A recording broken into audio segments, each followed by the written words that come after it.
மறைந்த முதலமைச்சர் ஜெயலலிதாவுக்கு அஞ்சலி செலுத்துவதற்காக எம்ஜிஆர் சமாதி இருக்கும் இடத்தில் 5வது நாளாக இன்றும் மக்கள் குவிந்துள்ளனர். இது குறித்த கூடுதல் தகவல்களை அங்குள்ள நமது செய்தியாளர் பாலாஜியிடம் கேட்கலாம்.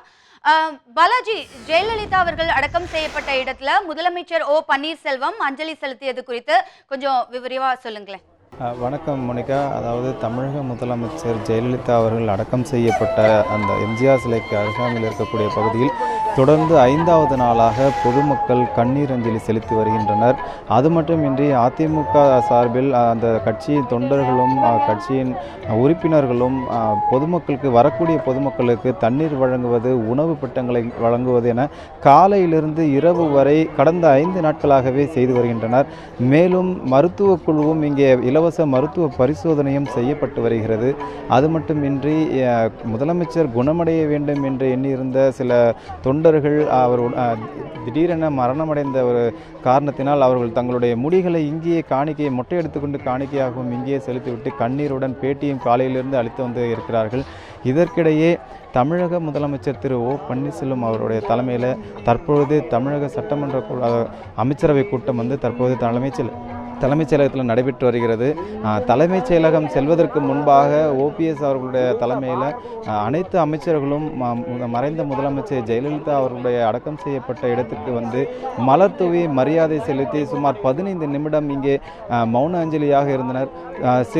சில அமைச்சர்கள் கண்ணீருடன் மறைந்த முதலமைச்சர் அவர்களுக்கு வந்து அஞ்சலி செலுத்திய காட்சிகளும் காண முடிந்தது. மோனிகா, பாலாஜி, ஜெயலலிதா அவர்கள் அடக்கம் செய்யப்பட்ட இடத்துல மக்கள் கூட்டம் எந்த அளவிற்கு உள்ளது?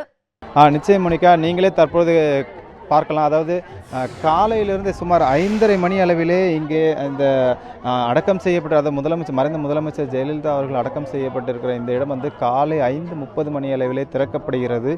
அதே மாதிரி இரவு 11 மணி, அவர்கள் குறிப்பிட்ட நேரம் வந்து 11 மணி என்று சொல்லியிருக்கிறார்கள். ஆனால் அதற்கு மேலும் பொதுமக்கள் இங்கே வந்த வண்ணம் இருப்பதாக இங்கே இருக்கக்கூடிய காவலர்கள் தெரிவித்திருக்கிறார்கள்.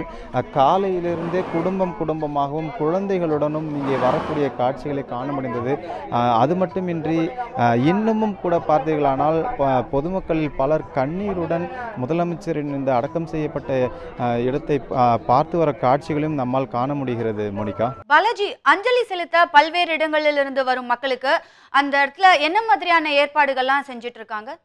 அதாவது இங்கே தங்குவதற்கான ஏற்பாடுகள் எதுவும் பண்ணலை. ஆனால் இங்கே இருக்கக்கூடிய தொண்டர்களும் கட்சி உறுப்பினர்களும் தானாக முன் வந்து காலையிலிருந்து காலை உணவு மற்றும் மதிய உணவு மற்றும் இரவு உணவு என்ற 3 வேளையும் இலவசமாக உணவுகளை வழங்கிய வண்ணமே இருக்கிறார்கள். ஒருத்தருக்கு 1-2 எவ்வளவு கேட்குறாங்களோ அந்த அளவுக்கு கொடுக்குறாங்க. வருபவர்களுக்கு எந்த விதமான கஷ்டமும் இல்லாமல் போகணுன்றதுக்காக தான் அவங்க வந்து இந்த மாதிரி ஏற்பாடு பண்ணியிருக்கிறாங்க. யாருக்கும் உடல்நலக்குறைவு ஏற்பட்டுவிடக்கூடாது என்பதற்காகவும், அப்படி ஏற்பட்டால் அவர்களுக்கான மருத்துவ உதவி செய்வதற்காக இலவச மருத்துவ முகாமும் இங்கே ஏற்படுத்தியிருக்கிறார்கள். வருபவர்களுக்கு குடி தண்ணீர் 24 மணி நேரம் இருப்பதற்கான ஏற்பாடுகளும் அதிமுகவினர் சார்பில் செய்யப்பட்டிருக்கிறது. மோனிகா, தகவல்களை பகிர்ந்ததுக்கு நன்றி பாலாஜி.